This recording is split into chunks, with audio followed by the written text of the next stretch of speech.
Bienvenue.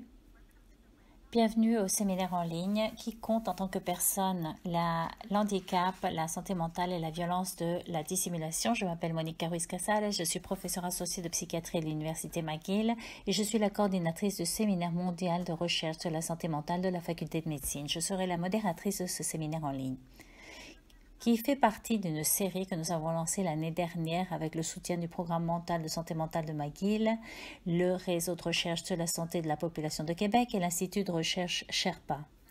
Nous avons le plaisir d'élargir la formation que nous offrons dans notre programme d'été sur psychiatrie sociale et culturelle qui célèbre cette année son 25e anniversaire. Avec ce séminaire, nous espérons sensibiliser sur les disparités en matière de santé mentale autour du monde, faire des échanges de ressources importantes sur la recherche mentale et gouvernementale et bâtir des ponts entre les langues, entre les géographies, les disciplines et les secteurs. Alors, où que vous soyez, nous sommes heureux de partager cet espace avec vous. Et avant de présenter notre orateur, je voudrais signaler certaines caractéristiques importantes de la plateforme que nous allons utiliser et qui vont faciliter votre participation. Si vous nous rejoignez directement d'un ordinateur ou sur l'application mobile de VoiceBoxer, vous pouvez choisir la langue de votre choix, anglais, français, espagnol, en bas de l'écran. Aussi, vos micros sont en silence, mais vous pouvez envoyer des questions à l'orateur à n'importe quel moment et dans n'importe quelle langue en utilisant la boîte de discussion qui se trouve sous mon image sur l'écran. Vous ne pouvez pas voir l'orateur ni participer à la discussion si vous nous joignez sur votre téléphone portable. Si vous avez des problèmes techniques, n'hésitez pas à rejoindre l'équipe de soutien de VoiceBoxer en faisant clic sur le point d'interrogation qui se trouve en bas à gauche de l'écran. Ils sont là pour nous aider. Maintenant, je vais vous présenter notre orateur, le Dr Leslie Schwartz, qui est un membre distingué de l'université Stellenbosch en Afrique du Sud, professeur de psychologie. Il est éditeur du journal Psychiatrie transculturelle et il s'intéresse depuis longtemps aux questions transculturelles liées à la santé mentale dans les contextes de revenus faibles, ainsi que les études sur les handicaps. En fait, ce séminaire d'aujourd'hui fait partie de son engagement à l'inclusion sociale et la participation des personnes qui souffrent d'handicap en Afrique du Sud. C'est un privilège de l'avoir avec nous aujourd'hui. Merci Leslie d'avoir accepté notre invitation. Je te donne la parole à présent. Merci beaucoup Monica et merci à tous chez McGill et pour toutes les personnes qui sont en arrière-plan et qui nous aident. Je dois dire que vous êtes tous les plus patients du monde pour vous occuper de moi.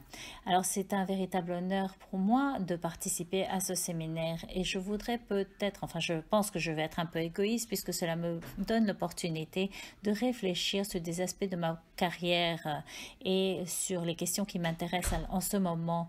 Il y a une chose que je voudrais dire avant de commencer, c'est concernant le langage que je vais utiliser. Je sais que la plupart d'entre vous se trouvent en Amérique du Nord et dans la langue anglaise, il y a un débat concernant les terminologies qu'on utilise. Quant aux personnes en Amérique du Nord et dans les Nations Unies, on utilise différents termes quant aux personnes, pour parler des personnes en situation de handicap. Moi, je fais une différence entre les personnes qui souffrent d'un handicap et qui se trouvent en situation de handicap envers la société. Donc, voici les raisons pour lesquelles j'utilise le langage que j'utilise en anglais.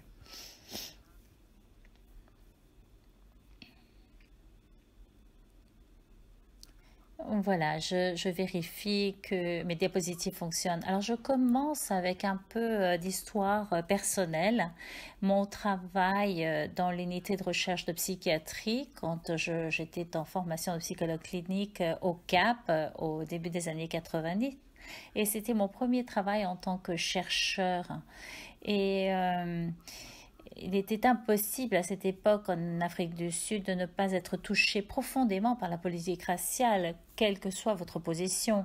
À la fin des années 70, l'Association américaine de psychiatrie a visité l'Afrique du Sud et a écrit un rapport dévastateur concernant la psychiatrie de l'apartheid. Je ne vais pas rentrer dans les détails, mais je voulais vous parler d'une histoire parce que l'association a noté que dans les hôpitaux ségrégés, ils étaient tous ségrégés à l'époque, racialement, la qualité nutritionnelle des aliments que l'on offrait aux patients noirs était bien inférieure à celle que l'on offrait aux patients blancs.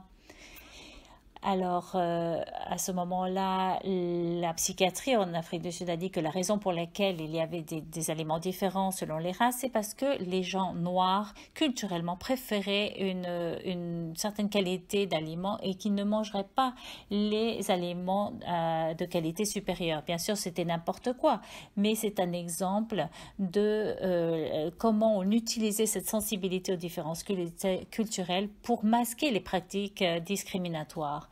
Pour moi, c'était véritablement très important pour le reste de ma carrière. On parlait de problèmes interculturels et j'ai présenté simplement un point. Globalement, et surtout après la publication d'un article révolutionnaire concernant la nouvelle psychiatrie transculturelle publiée en 1970, on voyait que les professionnels de santé mentale progressive devaient tenir dûment compte de l'expérience de la compréhension et du traitement des troubles mentaux. Je suis sûre que personne aujourd'hui ne serait en désaccord avec cela, mais à l'époque, ce que je disais, c'est que l'idée de respecter les différences culturelles était en train d'être pervertie afin de servir une pratique discriminatoire racialement. L'un des réviseurs de ce document à l'époque a fait un commentaire en disant que les implications, sur les implications, je vais parler dans ce séminaire comment ce commentaire a été tellement utile. Et nous parlons des années 80-90, c'était à cette époque qu'il y avait une épreuve terrible de l'agonie qu'il y avait entre la pratique et les politiques. Beaucoup des documents que j'ai publiés et envisager cette vision mythique, utopienne après l'apartheid, mais avec l'avènement de la démocratie non sexiste et non raciale, avec beaucoup moins de dépenses sur l'état bureaucratique de l'apartheid, nous disions que les services de santé mentale allaient améliorer et qu'ils allaient passer d'une situation à une situation de soins beaucoup plus accessible et de meilleure qualité pour tout le monde en Afrique du Sud. Et bien entendu, je ne veux pas diminuer les réels progrès qui ont eu lieu en Afrique du Sud, mais je voulais quand même parler des événements récents en Afrique du Sud qui ont en fait présenté une idée et qui ont secoué l'idée de notre pays. Alors, on parle de ce que l'on a nommé la tragédie Essidimini. Le mot Essidimini veut dire un lieu de dignité. Et les diapositives que je vous montre à présent présentent 94 des personnes qui sont mortes en tant que résultat de cette tragédie. Je n'ai pas le temps de rentrer dans les détails sur la tragédie, mais en fait, ce qui s'est passé, c'est que la province la plus riche de notre pays, vous souhaitez faire des économies et l'idée était de passer les personnes qui avaient des handicaps intellectuels qui se trouvaient dans des instituts, en établissements, disons, assez chers, vers des lieux moins chers au sein des communautés. Et voici un chronogramme qui a été préparé par les médias. Et l'Académie de psychiatrie d'Afrique du Sud a averti que si ces personnes étaient passées d'établissements à ces installations communautaires, des tragédies pouvaient avoir lieu. Ça, c'était au mois de juin 2015. La ministre de la Santé de cette époque a ignoré cela et a annoncé que le contrat avec Life Essidimini était fini et d'ici le mois de juin 2016, tous les patients ont été sortis des établissements et passés dans les installations communautaires. Au mois d'août, Christina a découvert que sa sœur était morte. Elle a découvert que 8 autres patients aussi étaient morts. Et cela a commencé à s'aggraver. Au mois de septembre, on a découvert que beaucoup plus d'autres patients étaient morts. Alors, la ministre de Santé a lancé une enquête officielle. Il y a eu un rapport de l'Ombudsman et finalement, le rapport a été publié et plus de 100 personnes sont mortes en tant que résultat de cette désinstitutionnalisation de personnes qui ont été passées à la communauté et qui n'ont pas été réellement supervisées et qui ont dû faire face à des conditions terribles. Donc, ce n'est pas une tragédie qui a eu lieu pendant l'apartheid. Il s'agit d'une tragédie qui a eu lieu 25 ans après l'avènement de la démocratie dans le pays de Nelson Mandela. Alors, j'utilise ceci pour poser la question, comment est-ce que cela a pu avoir lieu dans l'une des constitutions les plus progressistes du monde? Qu'est-ce qui s'est passé? Qu'est-ce qui s'est passé? Pourquoi? Et qu'est-ce que cela veut dire pour notre compréhension de la psychiatrie transculturelle? Et alors, je reviens en arrière, je pense à ma propre formation, à mon expérience. J'ai commencé à travailler il y a plusieurs années, je n'avais pas de préparation pour travailler sur le terrain. Rien dans ma formation ne m'avait préparé aux complexités des politiques, de l'exclusion et la stigmatisation sociale, la manière dont les personnes n'ont pas d'importance, l'omniprésence du désaveu. Alors, j'ai été présentée au domaine de l'handicap mental. Alors, durant ma formation en psychologie clinique, je me souviens comment j'étais terrorisée cette semaine. Nous avons été envoyés en tant qu'aides-soignants dans la salle arrière d'un établissement style victorien qui s'occupait de personnes à handicap mental. Pendant cette semaine, j'ai vu des personnes cachées de la société et mises en établissement. J'ai vu un fort stoïcisme et le manque d'engagement d'un personnel très peu qualifié qui s'occupait de patients verrouillés. Après une semaine de confusion et de misère, je n'ai plus jamais entendu parler de l'handicap mental dans ma carrière. Comme un conscrit ou un volontaire sans volonté, j'avais enduré la formation basique, j'avais passé par le processus de m'endurcir dans ma nouvelle profession et j'avais découvert les vies des personnes qui avaient un handicap mental, mais je l'avais laissé derrière moi. J'avais passé vers un travail plus agréable afin de devenir un psychologue clinique. Ce serait très injuste de ma part de ne pas reconnaître les personnes très éduquées et qui s'occupaient de ces gens et qui avaient mon professeur s'intéressait énormément aux problèmes angoissants des personnes et leur comportement auto-agressif, des personnes atteintes d'autisme, et il travaillait avec ces personnes et son travail était considérablement discrédité. Il a eu beaucoup de progrès. Certains d'entre nous voulaient nous motiver à travailler dans ce domaine, mais je pense que lui-même avait été traumatisé par son travail dans cette institution et je pense que l'une de sa motivation pour lancer les nouvelles recrues, c'était aussi de communiquer son propre traumatisme et nous faire passer par ce traumatisme nous aussi. Et quand nous parlons du travail avec les enfants qui ont été sévèrement brûlés au Cap, je ne sais pas si les personnes le savent, mais l'épidémiologie de la brûlure, c'est que c'est très rare d'avoir des brûlures pour les enfants dans les pays riches, mais beaucoup plus commun dans les pays pauvres. En tout cas, c'est un véritable traumatisme et les professionnels ont tendance à traumatiser les autres afin de pouvoir processer leur propre trauma. traumatisme. Et je pense que c'est un peu ce qui s'est passé ici. Et quand je pense à cette expérience il y a 40 ans, c'est surtout comment les personnes qui souffrent d'handicap mental et les femmes qui s'occupaient d'eux dans ces salles arrière, comment ces personnes étaient réduites à des chiffres.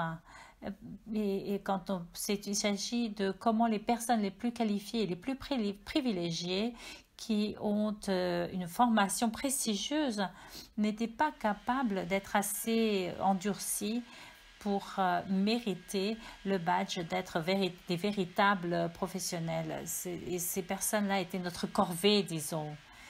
Et elles, les soins n'étaient pas très clairs pour nous, mais sans doute ces personnes emprisonnées étaient des personnes, c'était difficile pour nous de le reconnaître. Ils vivaient leur vie dans une situation d'isolement, de privation, entourés par un personnel peu qualifié, mal payé, qui travaillait pendant de longues périodes et qui avait un rôle important pour garder des gens que nous, en tant que société, ne souhaitons pas voir.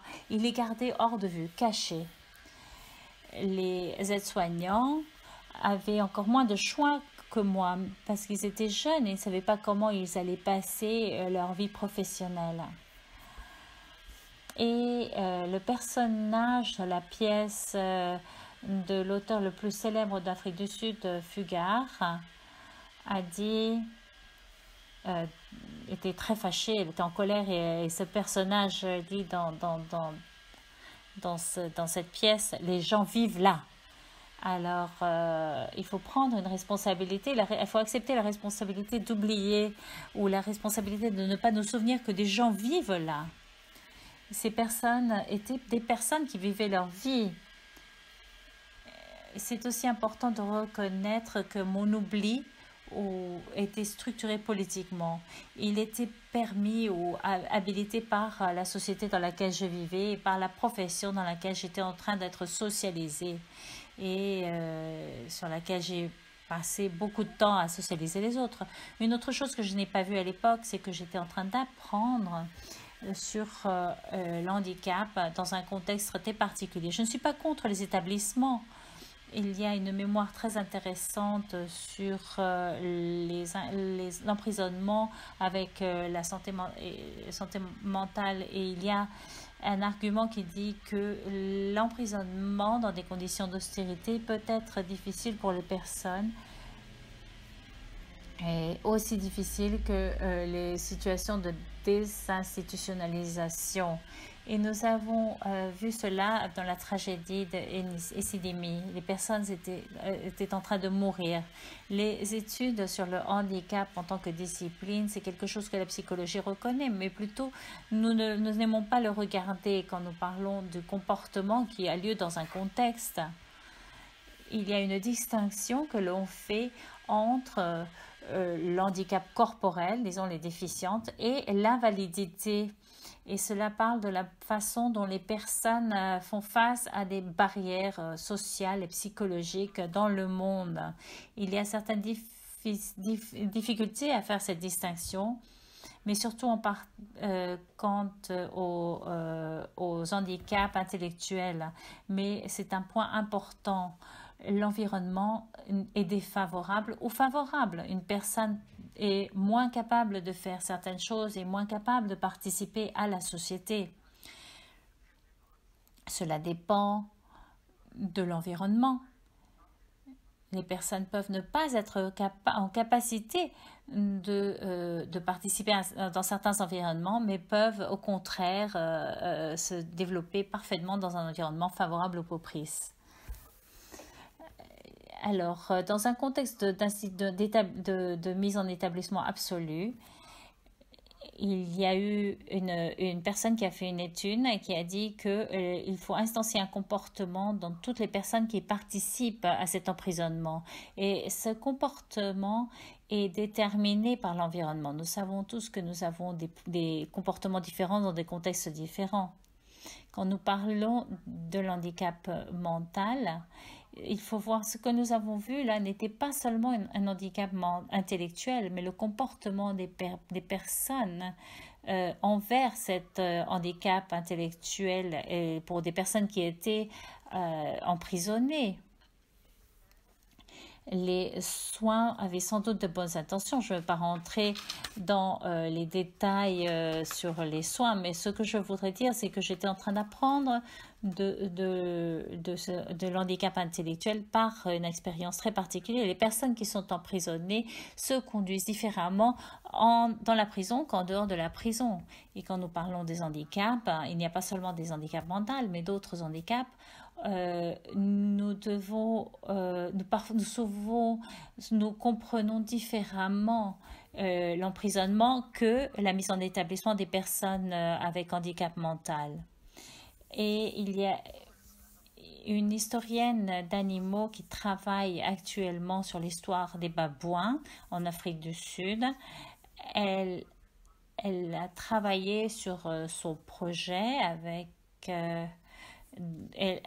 en vérifiant l'histoire qui existait sur les babouins, et apparemment en 1952, Zuckerman a publié un livre qui s'appelle La vie sociale des singes.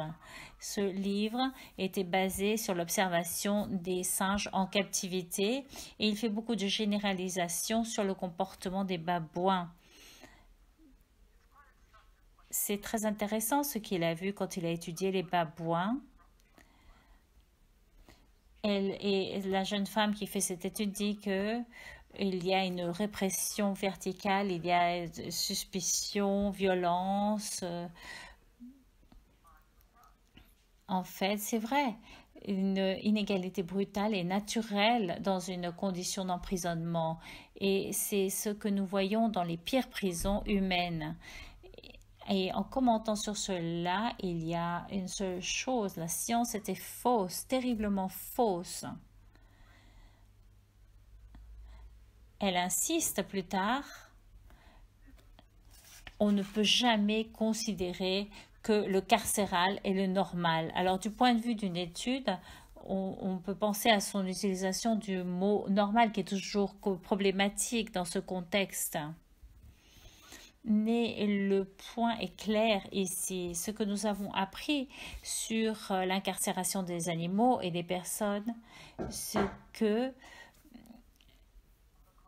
au contraire, il y a une importante leçon sur ce que c'est que l'incarcération, ce que cela fait, et les arrangements et mécanismes sociaux qui donnent davantage de pouvoir quand nous enlevons la liberté aux animaux et aux personnes. Bien sûr, je ne suis pas en train de me prononcer contre toutes les formes de mise en établissement, mais nous ne pensons pas seulement aux personnes qui ont des différentes caractéristiques, mais aux mécanismes sociaux qui continuent à placer les personnes dans des contextes différents. Et nous passons aussi à comment les personnes réagissent et traitent les diverses manières d'isolement. Et cela est sans doute s'ajoute aux différents éléments de violence qui peuvent être ou pas présents chez eux. Mais il y a beaucoup d'autres manières de désavouer les personnes. Comme beaucoup de psychologues de notre génération l'ont dit, il se prononce contre la mise en établissement, contre les emprisonnements, surtout en Afrique du Sud, quand nos leaders étaient encore en prison, et pour la libération des personnes qu'on appelle folles. Mais quant à l'institutionnalisation de psychiatrie, l'institutionnalisation a beaucoup de soutien. Ce n'est peut-être pas la solution pour les personnes vraiment vulnérables. C'est très difficile de voir quels sont les problèmes quand on leur enlève leur liberté, mais il est beaucoup plus facile de voir ce qui se passe et comment nous renions leur identité individuelle, comment nous les abandonnons. Alors, le psychothérapeute parle de comment la théorie psychothérapeutique et les psychothérapeutes ont, disons, plus de négligence. Je pense qu'il y a un concept très important ici sur la négligence. Selon ma compréhension, nous parlons de comment les psychothérapeutes sont beaucoup plus versés de vous parler par exemple, des enfants qui ont été abusés et comment les personnes font du mal aux personnes vulnérables, mais pas vraiment quand nous parlons de l'absence ou de la faute de soins.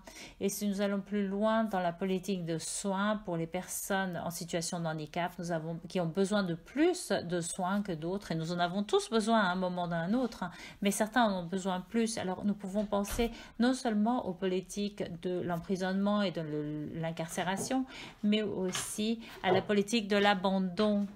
Et là, nous pouvons parler de l'isolement et de ce que cela ajoute. Et je pense qu'il est important de dire que la tragédie Esi-Damini, malheureusement, n'est pas unique quant à la négligence des personnes en situation de handicap. Et dans un article très important que nous avons écrit avec des articles, nous avons dit que des Esi-Damini ont lieu continuellement. Les patients ne sont pas morts parce qu'ils avaient des handicaps mentaux. Ils sont morts à cause de faute, d'inattention, de négligence, parce que on ne leur a pas donné les soins dont ils avaient besoin. Et il y a eu un manque d'intérêt de la part des autres. Alors nous proposons que cette négligence a mené à leur mort et qu'il s'agit d'une situation pour les personnes qui souffrent d'handicap en général. Il y a une négligence plus visible. Il y a des personnes qui vivent en situation de négligence. Mais au-delà du domaine de l'handicap, il y a une autre histoire d'Afrique du Sud. Il y a quelques années, vous voyez cette personne ici sur l'écran. Il s'agit d'un document abondamment cité et je pense que je peux même le citer par cœur. Mais cette équipe avait un modèle mathématique et il disait qu'un large nombre de personnes d'Afrique du Sud étaient mortes parce qu'ils n'avaient pas eu accès aux médicaments antirétroviraux pendant le régime du président Thabo Mbeki et son ministre de Santé, le docteur Mantou, qui se trouve en bas de l'écran. Et l'argument qui a été utilisé, c'est que Esi-Damini, les personnes qui avaient du sida ne sont pas mortes parce qu'ils n'ont pas eu accès aux médicaments antirétroviraux. Ils sont morts parce que nous n'avons pas fait attention, parce que nous avons été négligents. Mais je pense qu'il y a quelque chose de fondamental ici et qui est très important pour la psychiatrie transculturelle et la santé mentale mondiale. Le président Mbeki ressemble à un héros tragique shakespearien. Mais ce qui est clair, à partir de son manque de sensibilité, c'est l'abus d'un principe qui est très important pour le handicap. Tshabalala Nsima, Mbeki et d'autres ont donné des arguments différents. Tout d'abord, ils ont appelé à quelque chose qu'en tant qu'Africains, je pense qu'il était très important. C'est une vérité incontestable et qu'il faut affronter globalement. Mbeki et Tshabalala avaient raison. Il s'agit d'un désavouement des capacités africaines. Nous continuons à déformer, fausser, renier les systèmes africains. Nous continuons à dépendre à l'excès du Nord global. Deuxièmement, Mbeki et Tshabalala a appelé aussi à la force de négligence de ce qu'ils ont appelé la communauté qui a été négligente et qui n'a pas pu soigner les siens. Et il parle alors de la culture africaine. Mais là, je pense qu'il manque quelque chose parce que quand il manque un accès à ce que la science peut fournir, et nous comparons cela à ce que la communauté peut faire pour soigner les siens, et nous l'idéalisons en parlant de la manière africaine, cela peut être présenté en tant qu'une manière de faire une analyse un peu simpliste et de parler de donner des moyens aux communautés. Et c'est ce que l'on a utilisé pour la tragédie de Sidi Mini. Et ce qui peut, avec un contraste très grave, voir la politique d'apartheid. Catherine Campbell le dit sur un livre qui a été après mené à l'écran. Dans le passé, nous tuons les personnes en Afrique du Sud. Maintenant, simplement, nous les laissons mourir. Si nous ne pouvons pas faire confiance à l'eugénisme de l'ère nazie, par exemple, nous pouvons dire la même chose concernant les soins des personnes en situation d'handicap mental. Dans le passé, nous tuons les gens, maintenant, nous les laissons seulement mourir. Et ce que l'on dit, c'est que les victimes de Sidi Mini étaient équiparables à la torture. Ils sont morts en fait en résultat d'une politique active. Il y a eu une violation de politique plus que une conformité à la politique. Cette observation présente des positionnements idéologiques très importants et difficiles. Comment peut-on approuver et expliquer la négligence de laisser mourir les personnes en situation de handicap intellectuel, qu'il s'agisse de cette tragédie ou d'une autre? Il y a deux manières dont nous laissons les gens mourir.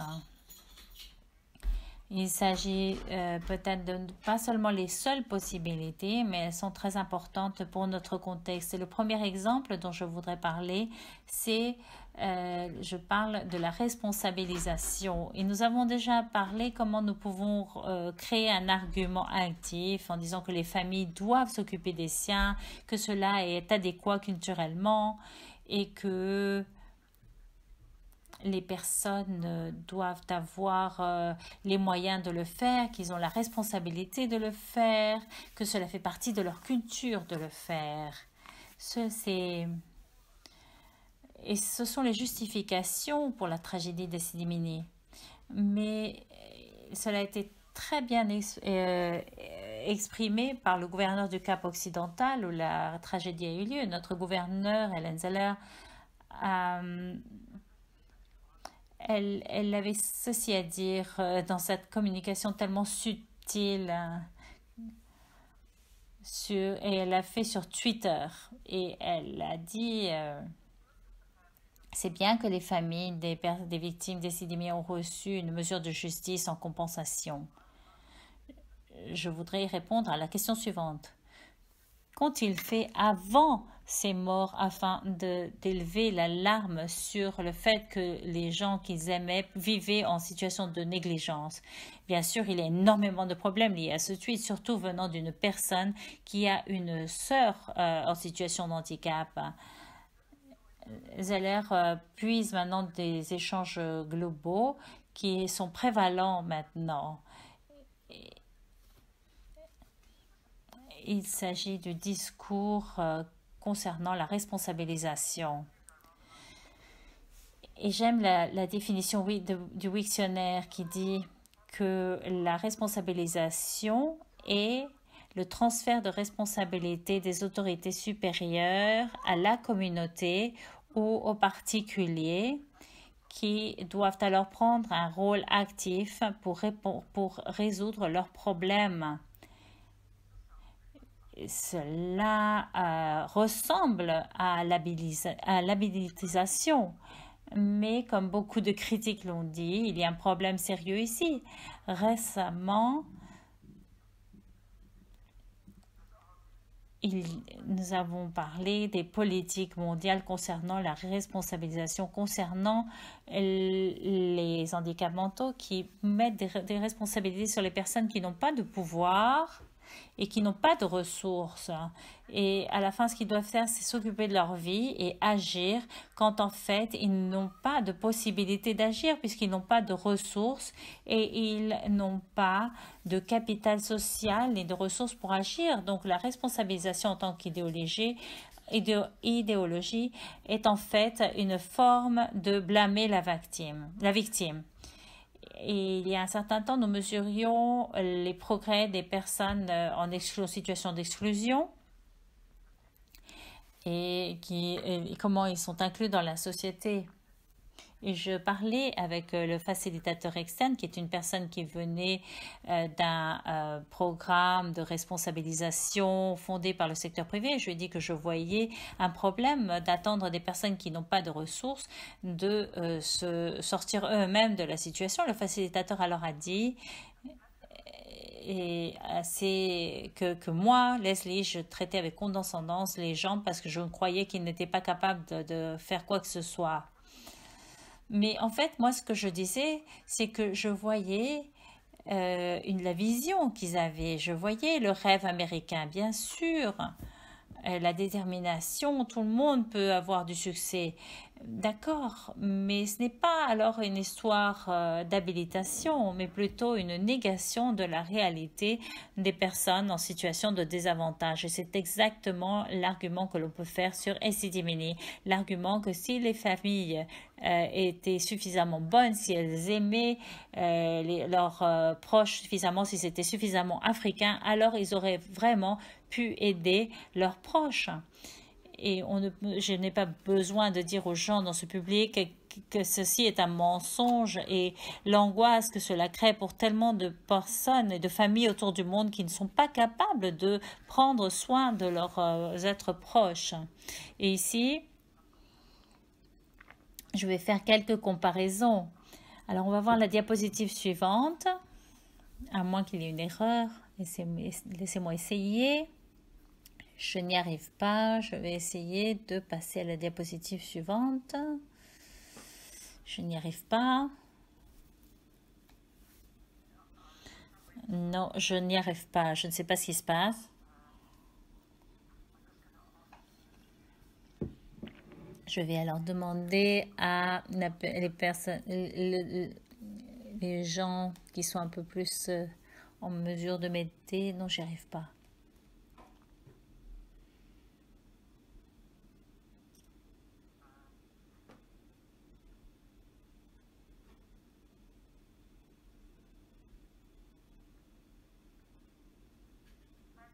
Merci. Merci beaucoup, Monica, de sauver ma vie, de me sauver la vie. Alors, ces deux posters que nous voyons sont des posters nazis.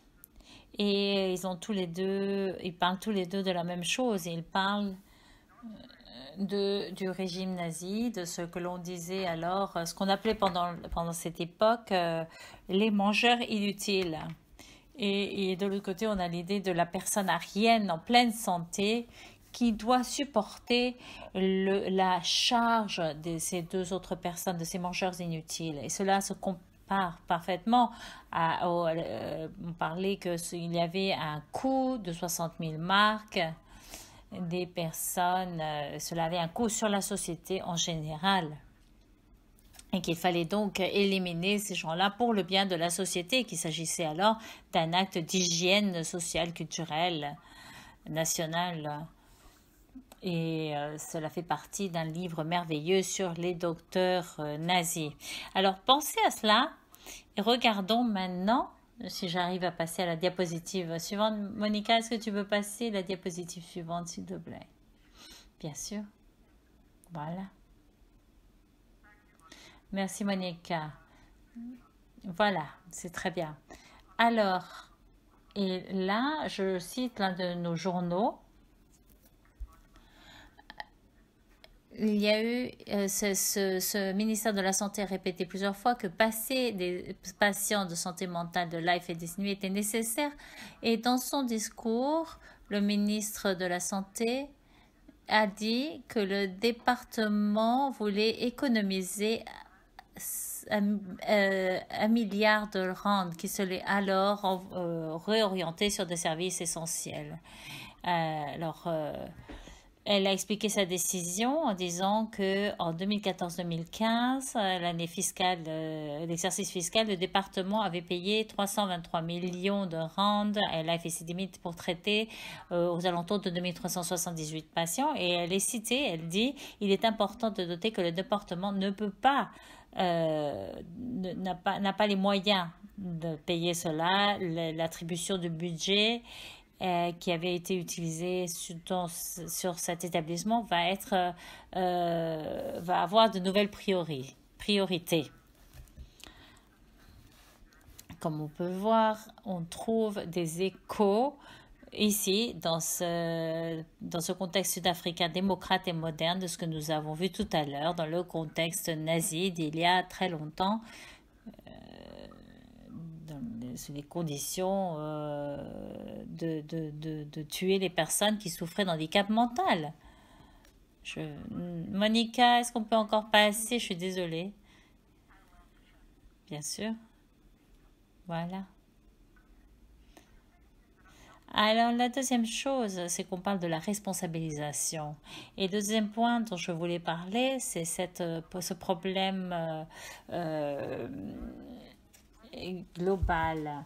Quand on parle de la dissimulation, la lutte, c'est d'être vu pour les personnes en situation de handicap. Et il y a eu un rapport sur les pays à revenus faibles et moyens qui parle qu'à peu près 15% de la population mondiale est en situation de handicap. Cela veut dire que c'est la catégorie la plus commune d'exclusion sociale du monde, à l'exception des femmes. Les situations de handicap sont souvent liées à la pauvreté et sont plus communes dans les pays à revenus faibles et à revenus moyens.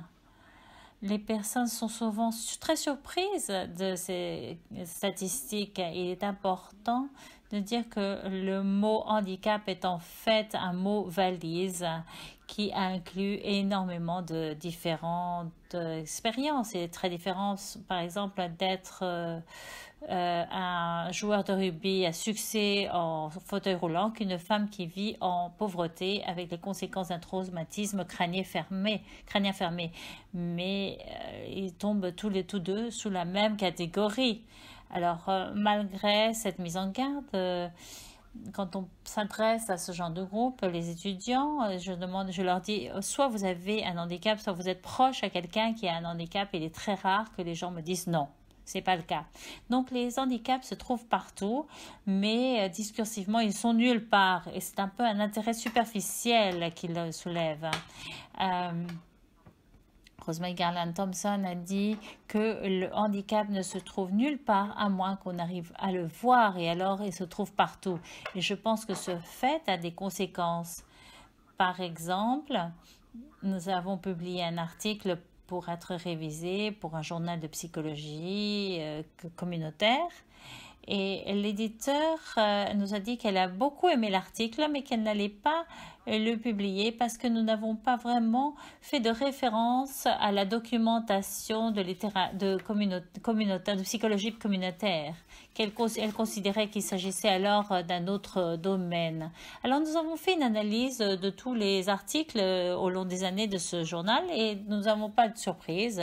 3% des articles de ce journal communautaire de psychologie communautaire parlaient de handicap mental.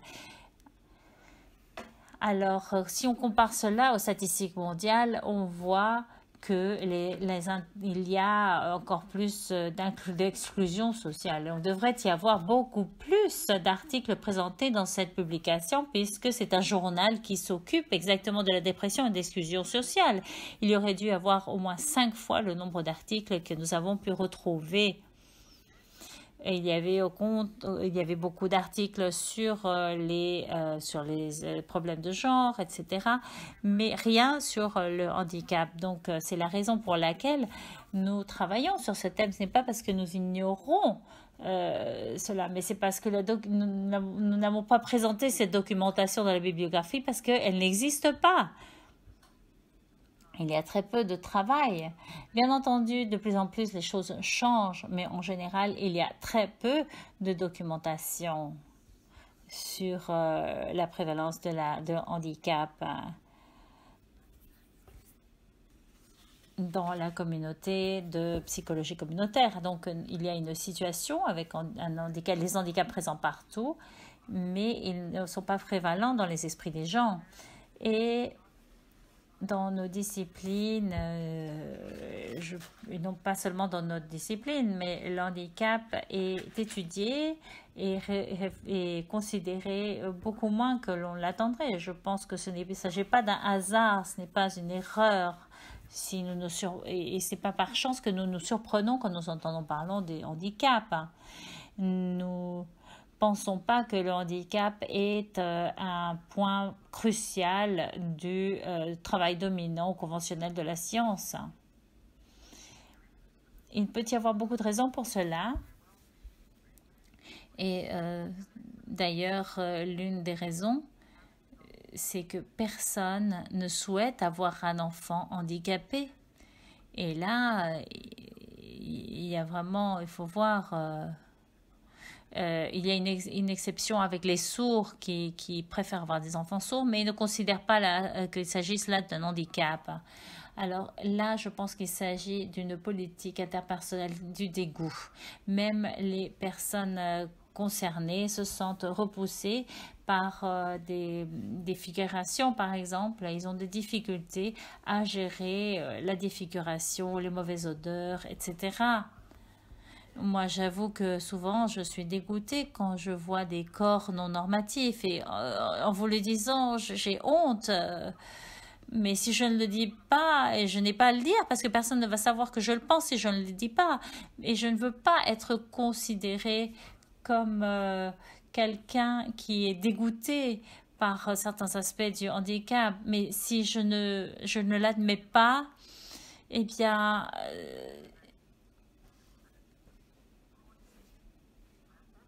je serais aussi complice de dissimuler l'acte de la dissimulation en soi. Alors, est-ce qu'on va... C'est beaucoup plus poli, par exemple, de regarder vers quelque part d'autre. Et il y a un livre excellent qui s'appelle, qui se trouve là en bas sur la diapositive, Staring How We Look, ça veut dire comment nous fixons du regard. Serait-il plus aimable d'arrêter de regarder? Il ne faut pas arrêter de regarder. Il faut analyser pourquoi nous souhaitons regarder ailleurs et quelle est notre fascination et notre répulsion.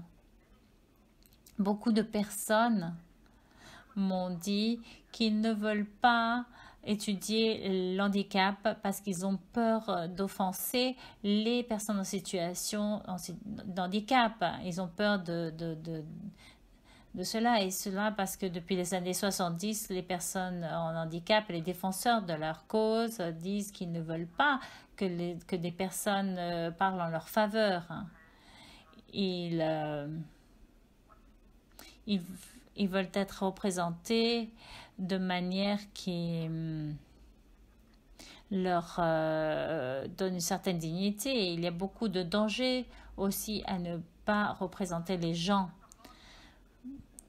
Et dans les études, l'on insiste à que les personnes participent et cela oblige les gens à ne pas être cachés. Et je pourrais parler beaucoup sur comment nous voyons cela comme un moyen de protéger les personnes et des façons dont cela exclut les gens. Mais je voudrais revenir à la tragédie. 144 personnes sont mortes. Ces personnes dont parle au monde sur l'abus, sur la honte, sur le scandale, sur comment les personnes peuvent se faire du mal. Et que se passe-t-il quant à eux avant leur mort? Quel était notre rôle? Pas au moment où la tragédie a eu lieu, mais quel est notre rôle pour prévenir que ces tragédies aient lieu? pour confronter ceci et pour éviter que des ignominies aient lieu tous les jours. Et j'espère avoir réussi à vous communiquer certaines responsabilités que nous avons puisque nous sommes aussi complices dans cette situation. Merci et je rends la parole à Monica. Merci Leslie, merci d'une présentation tellement provocative. Il nous reste 10 minutes et je vais vous poser certaines des questions que nous avons reçues du public. Nous avons de très bonnes questions, mais malheureusement, nous n'allons pas pouvoir répondre à toutes les questions. Et je vais te céder la parole après avoir posé les questions. Et si tu fais des réponses brèves, alors nous aurons l'occasion de répondre à davantage de questions. Alors la première. Alors la stigmatisation et sur les situations de handicap, sont-elles liées à la sorcellerie? Oui, c'est une question excellente. Les croyances locales en Afrique contribue parfois à que les personnes soient cachées à la stigmatisation. Je pense que c'est aussi le cas que certaines croyances culturelles, et j'ai vu des preuves dans la documentation académique, qui permettent que les communautés acceptent mieux les personnes qui ont des handicaps mentaux, par exemple, mentaux. Je me souviens d'un anthropologue américain qui a dit que la culture, c'est ce qui nous fait humains, mais c'est ce qui nous rend inhumains également. Je pense que dans n'importe quel contexte, les croyances locales doivent être importantes, reconnues. Mais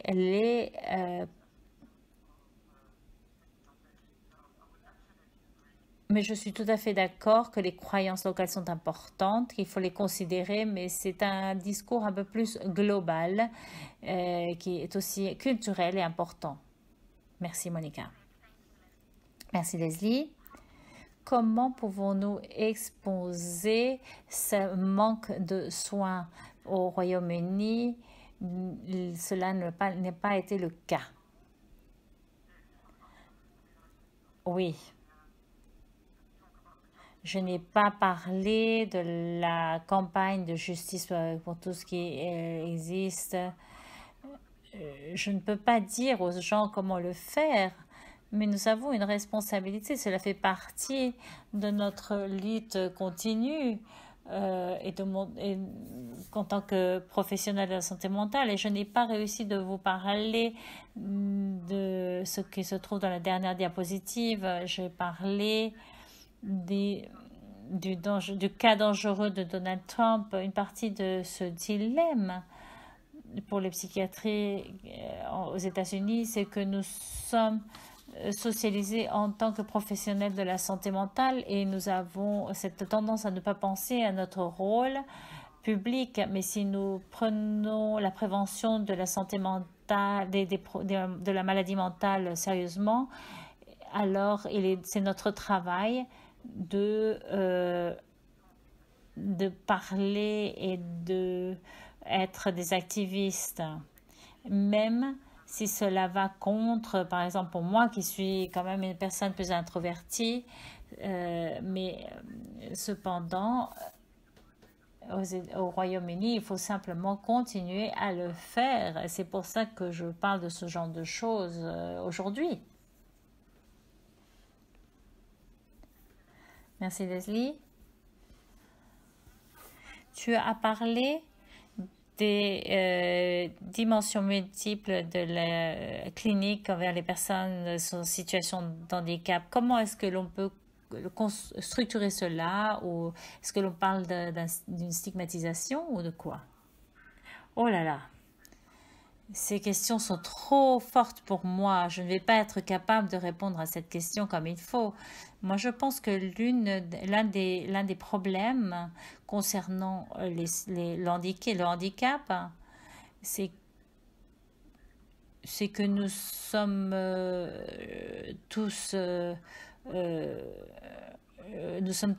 nous appartenons tous à une catégorie. Moi, quoi que je fasse, je ne vais pas devenir un homme noir demain ou une femme demain. Alors, il y a des identités exclues et opprimées, mais je ne vais pas devenir handicapée aujourd'hui, par exemple, bien que bien sûr je commence à vieillir, je commence à avoir des problèmes à entendre qui n'existaient pas avant. Mais je pense que il ne s'agit pas seulement des professionnels de la santé, mais tout le monde a peur de leur propre handicap. Et c'est peut-être pour cela, mais pas seulement pour cela, que les personnes en situation de handicap euh, deviennent, disons, ce genre de poubelle pour le reniement. Quand nous pensons au handicap, et et je parle peut-être d'identification ou de projection, nous projetons sur ces gens-là nos peurs de ne pas avoir une santé parfaite, de ne pas être assez propre, etc. Et je pense que ce dont nous avons besoin dans la formation des professionnels de la santé mentale et dans la pratique de ces professionnels, c'est une reconnaissance de la structure, sur comment nous structurons notre profession qui est plutôt orientée vers la protection en tant qu'être humain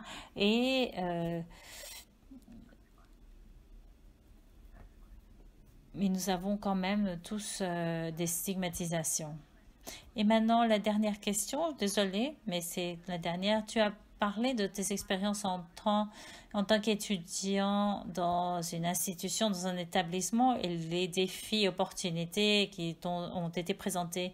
Quant aux étudiants, comment doivent-ils être introduits au monde de cette profession? Et j'ajoute une autre question qui se centre sur les pays aux revenus faibles et moyens et comment améliorer les soins dans ces pays. Eh bien, quelle question excellente. Ce que nous essayons de faire, ce que je pense qu'il doit être fait, c'est qu'il faut avoir davantage d'opportunités pour la participation en dehors d'un contexte institutionnalisé. Bien sûr, cela est de plus en plus reconnu qu'il y a différents domaines d'expertise. Les professionnels sans doute ont une expertise, mais les personnes comprennent ce que c'est que de vivre avec un handicap ou avec des troubles mentaux ou des troubles psychosociaux tous les jours. Ce que je fais avec mes étudiants, c'est que je les place dans des situations où ils travaillent avec des personnes qui ont des handicaps psychosociaux et dans le domaine des troubles mentaux et psychosociaux, il est très difficile de rompre les stéréotypes. Il est bon de parler avec les gens autrement. Ce qui est très utile. Enfin, moi, je pense aussi au fait qu'aux États-Unis, il y a du financement pour les Olympiades spéciales qui permettent la participation d'énormément de personnes en situation de handicap ou qui souffrent d'autisme. C'est une opportunité pour que les étudiants comprennent un peu toutes les possibilités, ce que les gens peuvent faire et non pas seulement ce qu'ils ne peuvent pas faire. Et je pense que dans certaines dimensions, dans certains pays à revenus faibles, moyens, les opportunités, enfin l'institution, il y a beaucoup d'argent dépensé à séparer les gens et beaucoup moins d'investissement à réunir les personnes. Merci Monica. Merci Leslie. Je pense que nous allons maintenant conclure. Merci beaucoup de nous avoir fait cette présentation.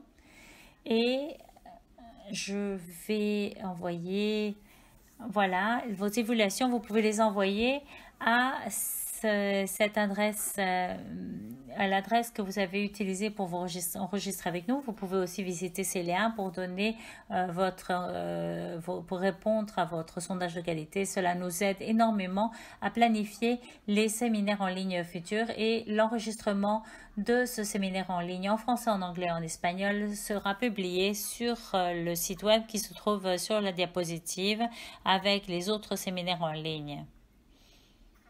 Merci Leslie à nouveau de cette présentation excellente. Merci à tous d'avoir participé. Je sais que certains d'entre vous se couchent très tard maintenant autour du monde. Vous devez quand même participer et aux d'autres, je vous souhaite une bonne journée et j'espère que nous nous retrouverons bientôt dans la prochaine publication de notre webinaire. Merci.